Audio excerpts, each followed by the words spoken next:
Nanguna sa pinakabagong senatorial survey ng Archipelago Analytics, sina Sebastian Baste Duterte, Raffy Tulfo at Vico Soto na pawang may 47%.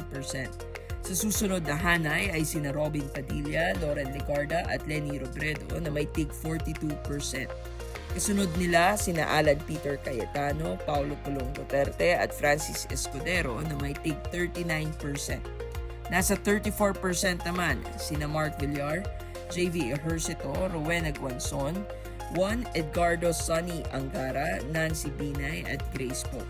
May tig 28% naman sina Manny Pacquiao, Jinggoy Estrada at Jose Marie Borja Visceral o Vice Ganda. Samantala, kapwa nagtala ng 25% sina Ben Pitag Tulfo at Jose Sixto Gonzales Dantes III o mas kilala bilang Tindong Dantes. May tig 22% naman sina Bong Revilla, Mar Rojas, Francis Tolentino, Gringo Conasan at Franklin Drelon. Nagtala ng 19% sina Heidi Mendoza, Willie Revillame, Ralph Recto at Vince Dizon. Samantala, may tig 16% sina Rex Gatchalian, Gibo Teodoro, Martin Romualdez, Philip Salvador at Benhur Abalos.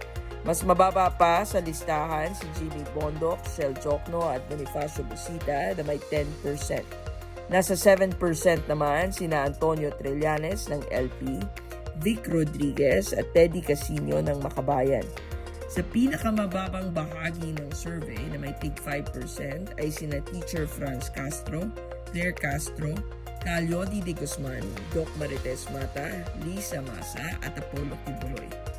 Ayon sa Archipelago Analytics, isinagawa ang survey mula Pebrero 26 hanggang Marso 6, 2026 sa pamamagitan ng harapang panayam sa 2,637 na Pilipino.